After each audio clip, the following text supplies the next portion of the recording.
Welcome to another episode of LEAP, our current affairs daily MCQs for 2026 prelims. Ready അല്ലേ?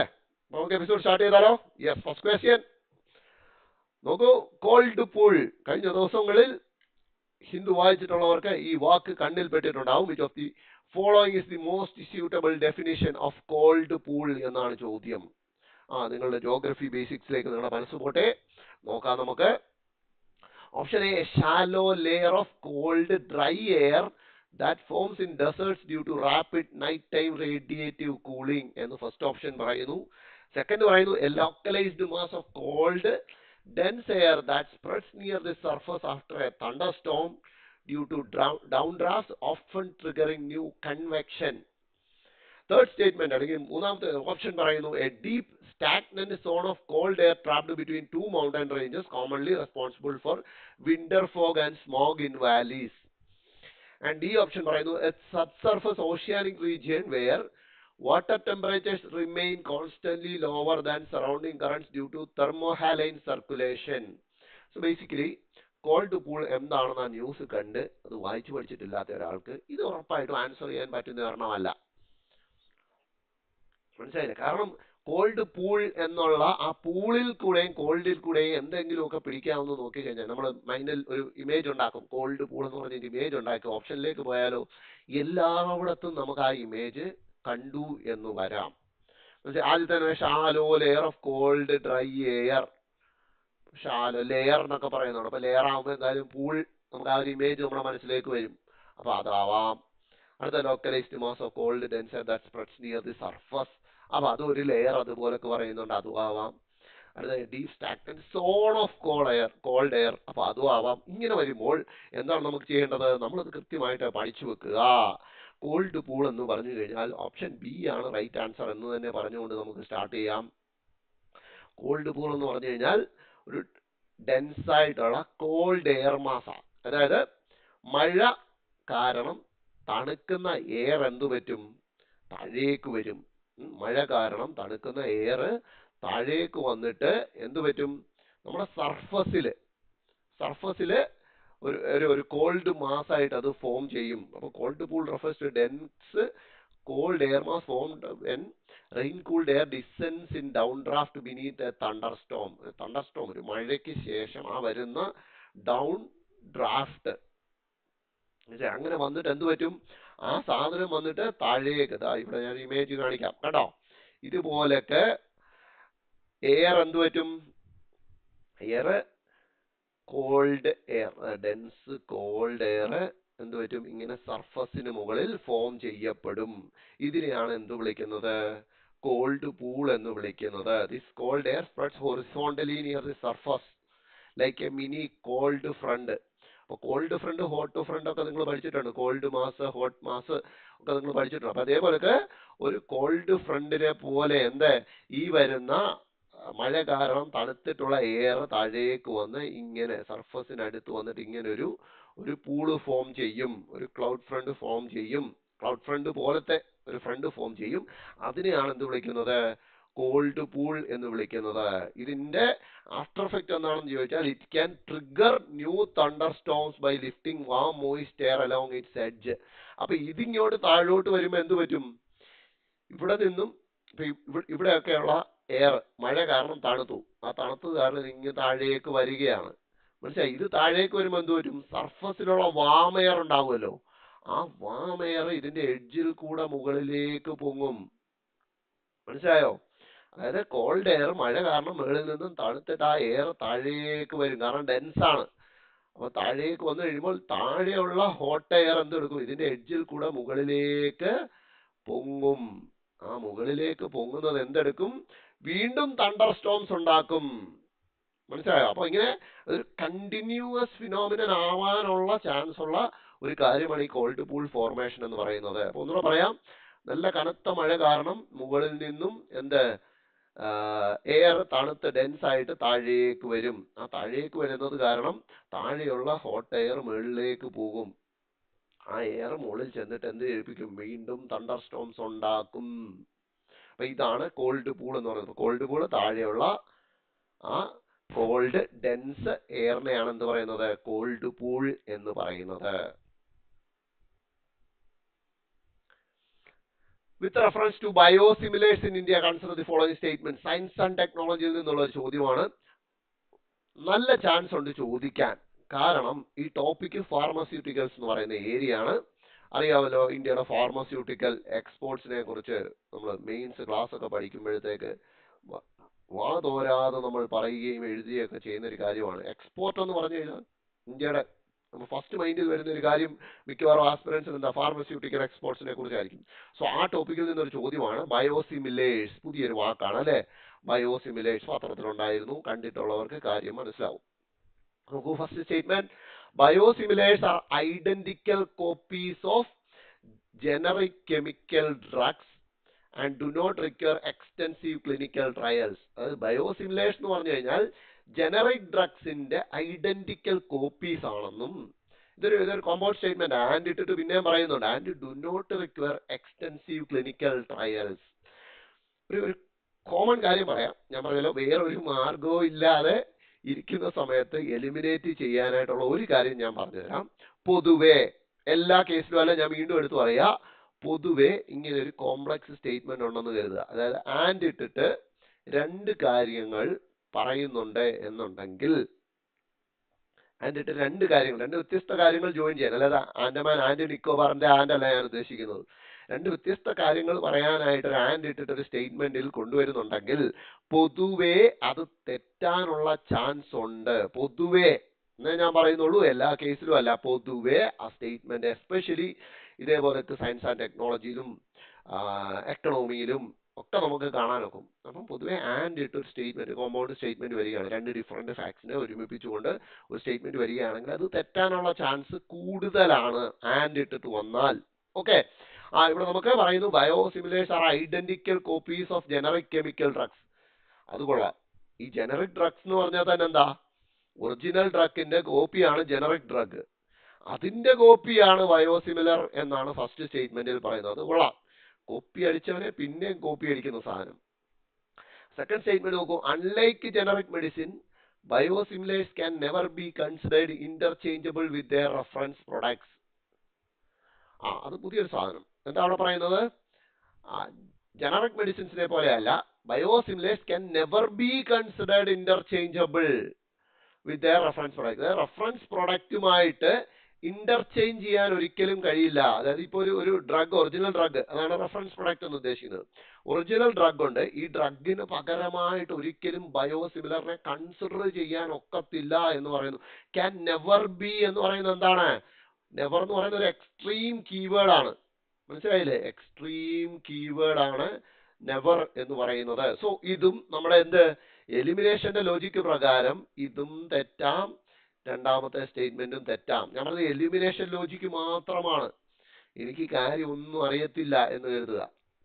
ഞാൻ അടുത്ത് നോക്കൂ, biosimilars and generics are both synthesised through identical chemical process. ഒരു similar chemical പ്രോസസ്സിൽ കൂടെയാണ് ഇത് synthesise ചെയ്യുന്നത് എന്ന് പറയുന്നു. അതും എനിക്കറിയത്തില്ല. ഇപ്പം എന്നെ സംബന്ധിച്ചിടത്തോളം എനിക്ക് ആൻസർ അറിയത്തില്ല. പക്ഷെ ഞാൻ വെറും ഗസ് വെച്ചിട്ട് എനിക്ക് 1ഉം 2ഉം എലിമിനേറ്റ് ചെയ്യാൻ പറ്റിയിട്ടുണ്ട്. മനസ്സിലായേ? 1ഉം 2ഉം എലിമിനേറ്റ് ചെയ്യാൻ പറ്റിക്കഴിഞ്ഞാൽ സ്വാഭാവികമായിട്ടും ഇത് പോകും. ഇതിനകത്തും 2 ഉണ്ട്, അതുകൊണ്ട് അതും ഞാൻ കളഞ്ഞു. ഇവിടെ 1 ഉണ്ട്, അതുകൊണ്ട് ഞാൻ ഇതും കളഞ്ഞു. ഇത് കളഞ്ഞു കഴിയുമ്പോൾ എന്താ? 1 2 3. നമ്മുടെ ചോദ്യം ഇൻകറക്റ്റ് ആയിട്ടുള്ളത് ഏതൊക്കെയാണെന്നാ ചോദ്യം. മനസ്സിലായില്ലേ? അപ്പം ഇൻകറക്റ്റ് ആണെങ്കിൽ ഇത് റൈറ്റ് ആൻസർ ആവാം. മനസ്സിലായോ? ഇതും റൈറ്റ് ആൻസർ ആവാം. അപ്പൊ കറക്റ്റ് ആണെങ്കിൽ ഇത് നമ്മൾ 3 വെട്ടി. ഇത് ഇൻകറക്റ്റ് ആണ് ചോദിച്ചിരിക്കുന്നത്. അങ്ങനെയാണെങ്കിൽ 1 and 2 ആവാം, 1 2 3 ആവാം. ഓക്കെ, ഞാൻ എപ്പോഴും പറഞ്ഞിട്ടുണ്ട്, എന്ത്, നമുക്ക് 50-50 ചാൻസിൽ ഒരു കാര്യം എത്തി നിന്ന് കഴിഞ്ഞാൽ തീർച്ചയായിട്ടും നിങ്ങൾ അതിൽ ഏതേലും ഒരെണ്ണം അടിച്ചിരിക്കണം. 50-50 എത്തിക്കഴിഞ്ഞ് പിന്നെ ചിന്തയില്ല. 50-50 എത്തിക്കഴിഞ്ഞാൽ അടിച്ചിരിക്കണം. ഇവിടെ അതേപോലൊക്കെ ഒരു സിറ്റുവേഷനിലാണ് നിൽക്കുന്നത്. നിങ്ങളുടെ മനോധർമ്മം പോലൊക്കെ നിങ്ങൾ ഒരെണ്ണം അടിക്കുക. കിട്ടിയാൽ ഊട്ടി, ഇല്ലെങ്കിൽ ചട്ടി. മനസ്സിലായില്ലേ? ആ ഒരു സിറ്റുവേഷനിലാണ് നിൽക്കുന്നത്. പിന്നെ അതിന്റെ കൂട്ടത്തിൽ എക്സ്ട്രാ ഒരു കാര്യം കൂടെ ഞാൻ പറയാം.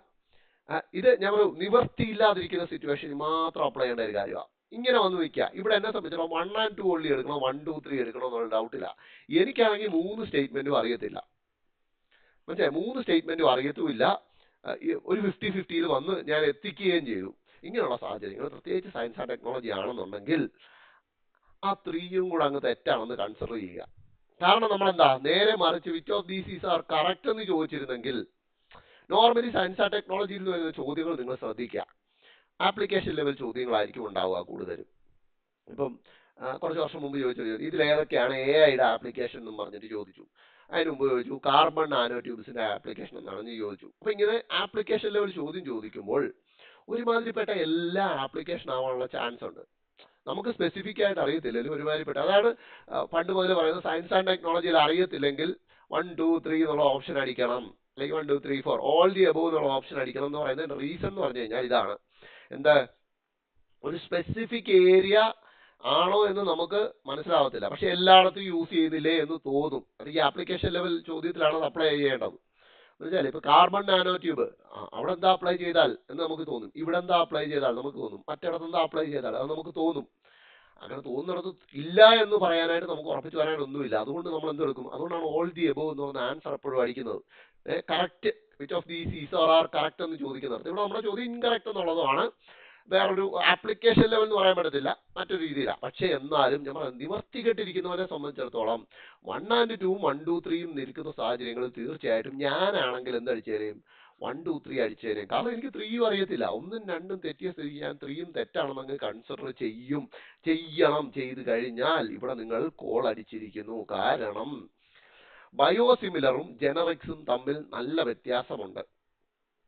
മനസ്സിലായില്ലേ? ബയോസിമിലറും ജനറിക് മെഡിസിൻസും തമ്മിൽ നല്ല വ്യത്യാസമുണ്ട്. ജനറിക് മെഡിസിൻ എന്ന് പറഞ്ഞു കഴിഞ്ഞാൽ നല്ല ഒന്നാം തരം ഈച്ച കോപ്പിയാണ്. പക്ക, അതായത് ആരെങ്കിലും റിസർച്ച് ചെയ്ത് ഒരു പുതിയ മെഡിസിൻ കണ്ടെത്തും. ആ മെഡിസിൻ കണ്ടെത്തി കഴിഞ്ഞാൽ അതിനകത്ത് ഇൻഗ്രീഡിയൻസ് എന്തൊക്കെയാണെന്നുള്ളതെല്ലാം നമുക്ക് പബ്ലിക്കിന് അല്ലെങ്കിൽ നോർമലി ജേർണൽസിലൊക്കെ അവൈലബിൾ ആയിട്ട് വരും, അല്ലെങ്കിൽ കണ്ടെത്തും. മനസ്സിലായില്ലേ?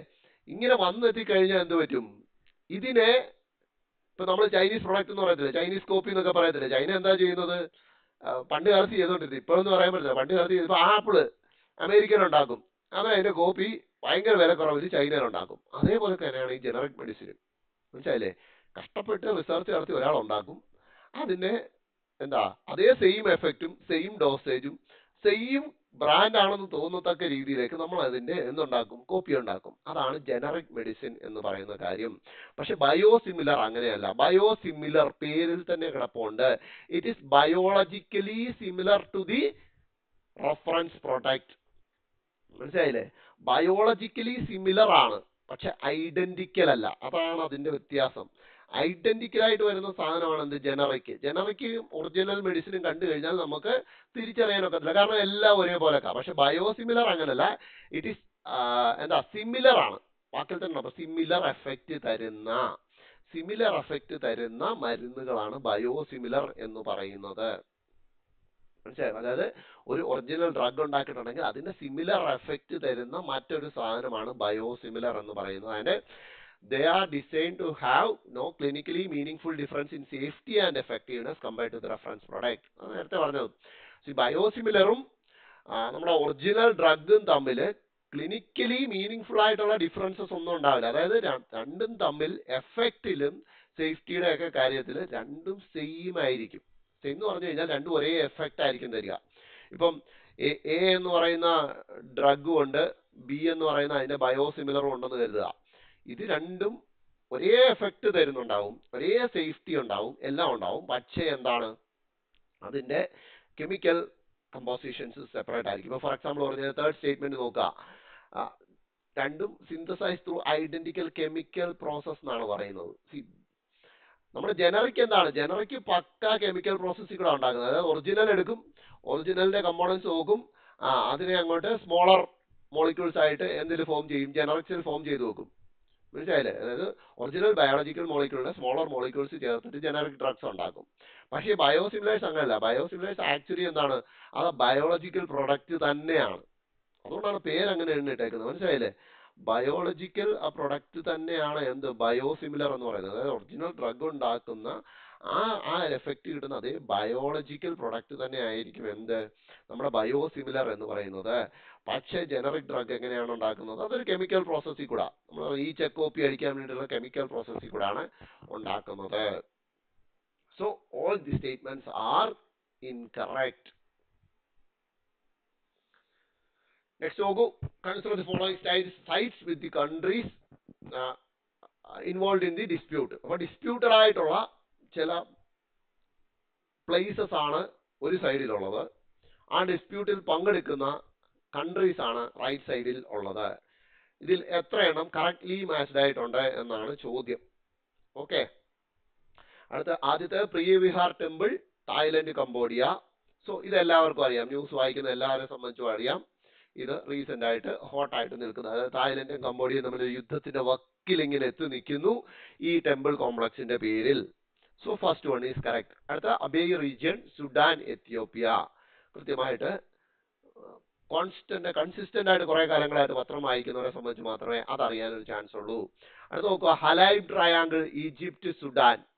ഈജിപ്റ്റും സുഡാനും ഇടയിൽ ഹലൈബ് ട്രയാങ്കിൾ, അതും ഈ പറയുന്നവർക്ക് കൺസിസ്റ്റന്റ് ആയിട്ട് കുറെ കാലമായിട്ട് ന്യൂസ് വായിക്കുന്നവർക്ക് കിട്ടും. Nagorno Karabakh region, Armenia, Georgia. ഇത് സ്വാഭാവികമായിട്ടും കഴിഞ്ഞ വർഷം പ്രിലിംസ് എഴുതിയവർക്കും കഴിഞ്ഞ വർഷം ന്യൂസ് പേപ്പറൊക്കെ വായിച്ചവർക്കും ഇത് ഈസി ആയിട്ട് കിട്ടേണ്ട ഒരു കാര്യമാണ്. കാരണം അത് അർമീനിയ ജോർജിയ അല്ല, അർമീനിയ അസർബൈജാൻ ആണെന്നുള്ളത് കൃത്യമായിട്ട് കിട്ടും. സോ ഇപ്പോഴും എന്താണ് പ്രശ്നം? നമ്മളോട് ചോദിച്ചിരിക്കുന്നത് how many of the above payers എന്നാണ് ചോദ്യം. ഹൗ മെനി വന്നു കഴിഞ്ഞാൽ പിന്നെ മാർഗമൊന്നുമില്ല, എല്ലാം അറിഞ്ഞേ പറ്റത്തുള്ളൂ. ഇതിനകത്ത് നിങ്ങൾ നോക്കൂ, അബേയ് റീജിയൻ എന്ന് പറയുന്നത് സുഡാനും സൗത്ത് സുഡാനും തമ്മിലുള്ളതാണ്, എത്യോപ്യ അല്ല. സുഡാനും സൗത്ത് സുഡാനും ഇടയിലുള്ള ഡിസ്പ്യൂട്ടഡ് ഏരിയ ആണ് അബേയ് റീജിയൻ എന്ന് പറയുന്നത്. ആൻഡ് നഗോർണോ കാരബാക്ക്, അർമേനിയ, അസർബൈജാൻ പ്രശ്നമാണ്. സോ 1ഉം 3യും എന്താണ്? കറക്റ്റ് ആണ്. That means only 2 payers. നിങ്ങൾക്ക് ഇവിടെ നോക്കിയാൽ കാണാം, ഇതാണ് ഈ നഗോർണോ കാരബാക്ക് റീജിയൻ. ആ ഒരു യെല്ലോ ഷെയ്ഡിൽ കൊടുത്തിരിക്കുന്ന സാധനമാണ് ഈ പറയുന്ന Nagorno Karabakh disputed area between Armenia and Azerbaijan. ഇനി ഇവിടോട്ട് നോക്കൂ, സുഡാനും സൗത്ത് സുഡാനും ഇടയിലുള്ള ഡിസ്പ്യൂട്ടഡ് പ്ലേസ് ആണ് അബേയ് റീജിയൻ എന്ന് പറയുന്നത്, അല്ല സുഡാനും എത്യോപ്യയ്ക്കും ഇടയിലുള്ളതല്ല. ഓക്കെ, അപ്പം 2, 4ഉം റോങ് ആണ്, 1ഉം 3യും. ഹലൈബ് ട്രയാങ്കിൾ ഈജിപ്തിനും സുഡാനും ഇടയിലുള്ള ഒരു ഡിസ്പ്യൂട്ടഡ് പ്ലേസ് ആണ്. So the answer is only 2 payers.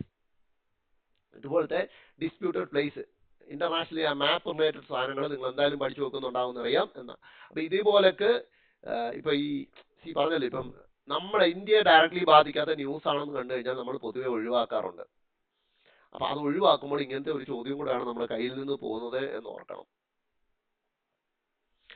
With reference to coral reefs consider the following statement. കോറൽസിനെ കുറിച്ച് കഴിഞ്ഞ ദിവസം ഒരു ന്യൂസ് ഉണ്ടായിരുന്നു ഹിന്ദുവിൽ, അതുമായിട്ട് ബന്ധപ്പെട്ടിട്ടാണ് ചോദ്യം വന്നിരിക്കുന്നത്. കോറൽ ബ്ലീച്ചിങ്ങിനെ കുറിച്ചാണ് ചോദ്യം. ആദ്യത്തെ സ്റ്റേറ്റ്മെന്റ് പറയുന്നത്, coral bleaching occurs primarily when coral expels symbiotic algae due to prolonged exposure to colder than normal waters. അതായത് വാട്ടറിന്റെ ടെമ്പറേച്ചർ നോർമലിനേക്കാളും താഴെ പോകുമ്പോഴാണ് കോറൽ ബ്ലീച്ചിങ് ഉണ്ടാവുന്നത് എന്ന് ഫസ്റ്റ് സ്റ്റേറ്റ്മെന്റ് പറയുന്നു. നിങ്ങൾ ബേസിക് ക്ലാസ്സസിൽ പഠിച്ചിട്ടുണ്ടെങ്കിൽ നിങ്ങൾക്കറിയാം ഫസ്റ്റ് സ്റ്റേറ്റ്മെന്റ് എന്താണ്, റോങ് ആണ് എന്നുള്ളത് ഒരു സംശയവും ഇല്ലാതെ നിങ്ങൾക്ക് പറയാനൊക്കും. നിങ്ങൾക്ക് ബേസിക്സ്, നിങ്ങൾ എൻവയോൺമെന്റിന്റെ ബേസിക്സ്, എക്കോളജി ബേസിക്സ് പഠിച്ചിട്ടുണ്ടെങ്കിൽ ഉറപ്പായിട്ടും നിങ്ങൾക്ക് പറയാം. കാരണം കോൾഡർ അല്ല, വാമർ ദാൻ നോർമൽ വാട്ടറിലാണ് പൊതുവേ കോറൽ ബ്ലീച്ചിങ് ഉണ്ടാവുന്നത്. എപ്പോഴും പറഞ്ഞിട്ടുണ്ട്, UPS നോട്ടിഫിക്കേഷനിൽ തന്നെ നമ്മളോട് പറഞ്ഞിട്ടുണ്ട്, കൃത്യം ആൻസർ എന്നതിനേക്കാൾ ഉപരി ആൻസറിനോട് ഏറ്റവും അടുത്ത് നിൽക്കുന്ന ഓപ്ഷൻ സെലക്ട് ചെയ്യണം എന്നാണ് പറഞ്ഞിട്ടുള്ളത്. മനസ്സിലായില്ലേ? ആൻസറിനോട് ഏറ്റവും അടുത്ത് നിൽക്കുന്ന ഓപ്ഷൻ. അപ്പൊ നിങ്ങൾക്ക് ചോദിക്കാം, കോൾഡർ ദാൻ നോർമൽ വാട്ടർ ആണെങ്കിലും കോറൽസിന് ഡെത്ത് സംഭവിക്കില്ലേ എന്ന് ചോദിക്കാം. സ്വാഭാവികമായിട്ടും സംഭവിക്കാം. പക്ഷേ നോർമലി അത് ഇന്ന് ലോകത്ത് സംഭവിക്കുന്നത് വാമർ ദാൻ വാട്ടർ ആകുമ്പോഴാണ്. കാരണം ഇന്നറിയാമല്ലോ നമുക്ക് ഗ്ലോബൽ വാർമിങ്ങും ബാക്കിയൊക്കെ കാരണം വാട്ടറിന്റെ ടെമ്പറേച്ചർ ഡൗൺ ആകുന്ന സിറ്റുവേഷൻസ് വളരെ കുറവാണ്. ഇല്ല എന്നല്ല പറയുന്നത്, വളരെ കുറവാണ്. പക്ഷേ വാമർ വാട്ടർ ആകുന്ന സിറ്റുവേഷൻസ് ധാരാളമുണ്ട്. അപ്പം coral bleaching as of now നമുക്ക് ഏറ്റവും കൂടുതൽ കാണാൻ കഴിയുന്നത് വാമർ ദാൻ നോർമൽ വാട്ടർ ആകുന്ന സിറ്റുവേഷൻസിലാണ്. മനസ്സിലായില്ലേ? ടെക്നിക്കലി നിങ്ങൾ നോക്കുകയാണെങ്കിൽ ആ ഒരു സെറ്റ് റേഞ്ച് ഓഫ് ടെമ്പറേച്ചർ ഉണ്ട്. അതായത് ഇപ്പോൾ കോറൽസിനെ സംബന്ധിച്ചിടത്തോളം പറയുന്നത് 23 to 29°C ആണ്. ഇതിനുള്ളിലാണ് ഈ കോറൽസ് കൃത്യമായിട്ട് വളരുക. അപ്പൊ ഇതിൽ താഴെ പോയി കഴിഞ്ഞാലും എന്താ കോറൽസ് ചത്തുപോവില്ലേ എന്ന് ചോദിച്ചാൽ ചത്തുപോകും. പക്ഷേ ഞാൻ പറഞ്ഞല്ലോ UPSC ഏറ്റവും കൂടുതൽ നോക്കുന്നത് closer to the correct answer എന്നുള്ള. അപ്പം ഏറ്റവും കൂടുതൽ നമുക്കിപ്പം കാണാൻ കഴിയുന്നത് എന്താ, നോർമൽ ടെമ്പറേച്ചറിനെക്കാളും ടെമ്പറേച്ചർ കൂടിയ രീതിയിലുള്ള വാട്ടർ വരുമ്പോഴുള്ള ക്ലോറൽ ബ്ലീച്ചിങ് ആണ് നമുക്ക് കാണാൻ കഴിയുന്നത്. സോ സ്റ്റേറ്റ്മെന്റ് 1 നമുക്ക് അതുകൊണ്ട് തന്നെ ഫോൾസ് ആയിട്ട് കൺസിഡർ ചെയ്യാം. സ്റ്റേറ്റ്മെന്റ് 1 റോങ് ആയിട്ട് എടുക്കുമ്പോൾ തന്നെ നമ്മുടെ റൈറ്റ് ആൻസർ കിട്ടിക്കഴിഞ്ഞു. 2 and 3 എന്ന് പറയുന്ന ഓപ്ഷൻ ബി. ഇനി നോക്കൂ, സെക്കൻഡ് സ്റ്റേറ്റ്മെന്റ് നോക്കൂ. Most coral reefs are found in tropical and sub tropical waters. ഇത് മറ്റൊരു UPSC സ്റ്റേറ്റ്മെന്റ് ആണ്. Because these regions offer warm, clear and nutrient poor seas എന്ന് എടുത്തും കൂടെ തന്നിട്ടുണ്ട്. സ്വാഭാവികമായിട്ടും ഈസി ആയിട്ട് നമുക്ക് ക്രാക്ക് ചെയ്യാം. ട്രോപ്പിക്കൽ ആൻഡ് സബ് ട്രോപ്പിക്കൽ വാട്ടേഴ്സിലായിരിക്കും ഉണ്ടാവുക. കാരണം എന്താണ്, ടെമ്പറേച്ചർ റേഞ്ച് ഏറ്റവും സ്യൂട്ടബിൾ ആയിട്ടുള്ളത് ട്രോപ്പിക്കൽ ആൻഡ് സബ് ട്രോപ്പിക്കൽ വാട്ടേഴ്സിലാണ്. And third statement, coral reefs are absent along certain tropical coasts due to the presence of cold ocean current. സ്വാഭാവികമായിട്ടുമുണ്ട്. അതാ ഞാൻ ആദ്യത്തെ സ്റ്റേറ്റ്മെന്റിൽ പറഞ്ഞത്, ഇല്ല എന്നൊന്നും പറയുന്നില്ല. ചിലയിടത്ത് കോൾഡ് ഓഷ്യൻ കറണ്ട് ഉണ്ടാവുന്നത് കാരണം അവിടെ കോറൽസ് ആബ്സെന്റ് തന്നെയാണ്. മനസ്സിലായില്ലേ? കോറൽ ബ്ലീച്ചിങ് ഉണ്ടാവുന്നു എന്നല്ല, കോറൽസ് ആബ്സെന്റ് ആണ്. കാരണം അതിന് കോറൽസിന് അവിടെ വളരാനുള്ള സാഹചര്യം പോലും ഉണ്ടാവുന്നില്ല കോൾഡ് ഓഷ്യൻ കറണ്ട് ഉണ്ടാവുന്നിടത്ത്. പക്ഷെ കോറൽസ് ഉണ്ടാവുന്ന സാഹചര്യങ്ങളിൽ കോറൽസ് നശിച്ചു പോകുന്നത് ഏറ്റവും കൂടുതൽ എന്ത് കാരണമാണ്? നോർമൽ ടെമ്പറേച്ചറിനേക്കാളും ടെമ്പറേച്ചർ കൂടുമ്പോഴാണ്. കാരണം അതാണ് ഇന്ന് ജനറലി നടക്കുന്നത്. സോ അതുകൊണ്ടാണ് സ്റ്റേറ്റ്മെന്റ് 1 നമുക്ക് ഫോൾസ് ആയിട്ട് എടുക്കാൻ കഴിഞ്ഞത്. കോറൽസിന്റെ ബേസിക്സ് നിങ്ങൾ നോക്കി വെക്കേണ്ടത് അത്യാവശ്യമാണ് കേട്ടോ. അപ്പൊ എന്താണ് കോറൽ ബ്ലീച്ചിങ് എന്ന് ചോദിച്ചാൽ എന്താ? കോറൽസ് അതിന്റെ സിംബയോട്ടിക് ആയിട്ടുള്ള ആൽഗെ സൂസാന്തലയെ എക്സ്പെല് ചെയ്യുന്നു. എന്തുകൊണ്ട് എക്സ്പെല് ചെയ്യുന്നു എന്ന് ചോദിച്ചു കഴിഞ്ഞാൽ അതിന്റെ ഐഡിയൽ കണ്ടീഷൻ മീറ്റ് ചെയ്യാതെ വരുമ്പോൾ, ഐഡിയൽ കണ്ടീഷൻ എന്താണെന്ന് നോക്കൂ. Temperature between the range of 23 to 29°C, depth less than 50 meters and salinity range of 32 to 37 ppt. അപ്പം ഒരു ആ പറയുന്ന 32 to 37 ppt അതിന്റെ സലൈനിറ്റി മെയിൻറ്റെയിൻ ചെയ്തിരിക്കണം. അപ്പൊ ടൂ മച്ച് ഫ്രഷ് വാട്ടർ വരികയാണ് ഓഷ്യനിലേക്ക് എന്നുണ്ടെങ്കിൽ അവിടെ കോറൽസിന് വളരാൻ സാധിക്കുകയില്ല. ഡെപ്ത് ഒരുപാടുള്ളിടത്ത് കോറൽസ് വളരില്ല. ടെമ്പറേച്ചർ ഹൈ ആയി പോയി കഴിഞ്ഞാൽ, ടൂ മച്ച് ഹൈ ആയി പോയി കഴിഞ്ഞാൽ അവിടെയും വളരില്ല. അപ്പൊ എന്താണ്, വാമായിട്ടുള്ള, ഷാലോ ആയിട്ടുള്ള, ക്ലിയർ ആയിട്ടുള്ള ആ ഒരു സോൾട്ടി വാട്ടർ വേണം. അവിടെ സൺലൈറ്റ് ആവശ്യത്തിനേ ആകും. സൺലൈറ്റ് ടൂ മച്ച് ആയാലും എന്ത് പറ്റും? ടെമ്പറേച്ചർ റൈസ് ആകും. ഓക്കെ. അപ്പം കോറൽ ബ്ലീച്ചിങ്ങിനെ കുറിച്ച് ന്യൂസ് വന്നാൽ നോക്കി വെക്കണം. വേറെ ന്യൂസ് ഉണ്ടായിരുന്നു, ഓസ്ട്രേലിയയിലെ ഗ്രേറ്റ് ബാരിയർ റീഫിന് വീണ്ടും ഭീകരമായിട്ടുള്ള രീതിയിൽ ബ്ലീച്ചിങ് സംഭവിക്കുന്നു എന്ന് മറ്റൊരു ന്യൂസും വന്നിട്ടുണ്ട്. ഓക്കെ, നോക്കൂ. SCO ഇന്റർനാഷണൽ ഓർഗനൈസേഷൻസിൽ റൈറ്റ് നൗ ഏറ്റവും വിലപിടിപ്പുള്ള ഒരു ഓർഗനൈസേഷനായി മാറിയിരിക്കുകയാണ് SCO, ഷാങ്ഹായ് കോർപ്പറേഷൻ ഓർഗനൈസേഷൻ. നമ്മൾ ഈ സീരീസ് തുടങ്ങുമ്പോൾ ഞാൻ പറഞ്ഞിരുന്നു നേറ്റോ, അന്ന് അത് ഹോട്ടായിട്ട് നിൽക്കുക. കുറച്ച് ദിവസങ്ങൾ കഴിഞ്ഞതേ ഉള്ളൂ. നോക്കൂ, പെട്ടെന്ന് ആ ഒരു ഇന്റർനാഷണൽ സിനാരിയോസ് മാറുക അല്ലെ. പെട്ടെന്ന് അമേരിക്ക നമ്മുടെ മുകളിൽ ഹെവി ടാരിഫ് ഏർപ്പെടുത്തുന്നു. നമ്മൾ പെട്ടെന്ന് റഷ്യയുമായിട്ട് കമ്മ്യൂണിക്കേറ്റ് ചെയ്യുന്നു. SCO മീറ്റിംഗിലേക്ക് നമ്മുടെ പ്രൈം മിനിസ്റ്റർ പോകാൻ റെഡിയാവുന്നു. പെട്ടെന്നൊരു ജിയോ പൊളിറ്റിക്കൽ ചേഞ്ചസ് ഉണ്ടായിക്കൊണ്ടിരിക്കുക. പൊളിറ്റിക്സ്, ഇന്റർനാഷണൽ പൊളിറ്റിക്സ് ഇങ്ങനെ മാറിയിരിക്കും. അതുമായിട്ട് ബന്ധപ്പെട്ട് SCOയുടെ ബേസിക്സ് നമുക്ക് നോക്കാം. ഫസ്റ്റ് സ്റ്റേറ്റ്മെന്റ് നോക്കൂ. In the SCO decisions are made by agreement without a formal vote. വോട്ടില്ലാതെ, വിത്തൗട്ട് ഫോർമൽ വോട്ടില്ലാതെ എല്ലാം എന്താണ്, കൺസെൻസസിന്റെ പുറത്താണ് SCOയിൽ ഡിസിഷൻ എടുക്കുന്നത്. ലോജിക്കലി എന്താണ്, ഒരിക്കലും സാധ്യമാകാൻ സാധ്യതയില്ല അല്ലേ. എന്താ, നമുക്കറിയാം ഷാങ്ഹായ് കോർപ്പറേഷൻ ഓർഗനൈസേഷനിൽ ചൈനയുണ്ട്, ഇന്ത്യയുണ്ട്, പാകിസ്ഥാനുണ്ട്. ഇത്ര തന്നെ മതിയല്ലോ.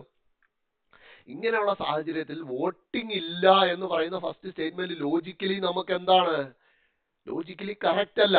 കാരണം അല്ലേ, അവിടെ കൺസെൻസസ്, എല്ലാവരും ഒത്തൊരുമിച്ച് ഒരു ഡിസിഷൻ എടുത്താലേ SCOയിൽ ഡിസിഷൻസ് പാസ്സാവത്തുള്ളൂ എന്ന് പറയുമ്പോൾ സ്വാഭാവികമായിട്ടും ഈ 3 പേരുള്ളപ്പോൾ വൈരുദ്ധ്യങ്ങളായിട്ടുള്ള തീരുമാനങ്ങൾ അവിടെ ഉണ്ടാവാനുള്ള സാധ്യത വളരെ കൂടുതലാണ് എന്ന് നമ്മൾ ചിന്തിക്കും. പക്ഷെ അത് അവിടെ ഇരിക്കട്ടെ.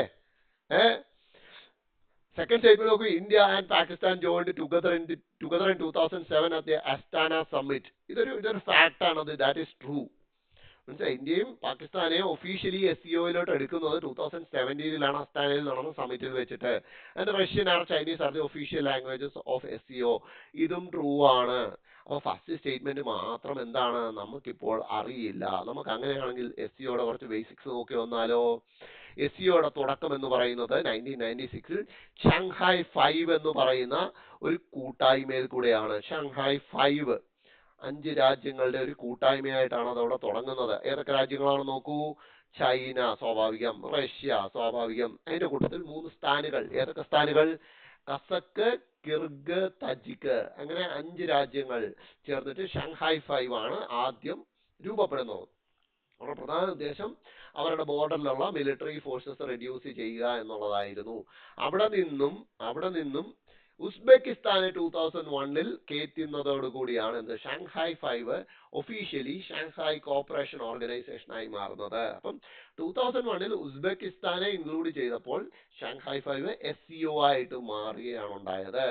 ആൻഡ് ഇപ്പോൾ നോക്കിയാൽ മൊത്തം 10 മെമ്പേഴ്സ് ആണ്, 10 ഫുൾ ടൈം മെമ്പേഴ്സ് ആണ് എന്തിനുള്ളത്? SEOയിലുള്ളത്. ലാസ്റ്റ് മെമ്പർ ആണ് ജോയിൻ ചെയ്തത് ബെലാറൂസ്. 10th ആയിട്ട് ലാസ്റ്റ് മെമ്പർ, ലേറ്റസ്റ്റ് മെമ്പർ ആയിട്ട് ജോയിൻ ചെയ്തിരിക്കുന്നത് ബെലാറൂസ് ആണ്. ഓക്കെ, ഇപ്പോഴും നമുക്ക് ഫസ്റ്റ് സ്റ്റേറ്റ്മെന്റ് കിട്ടിയിട്ടില്ല.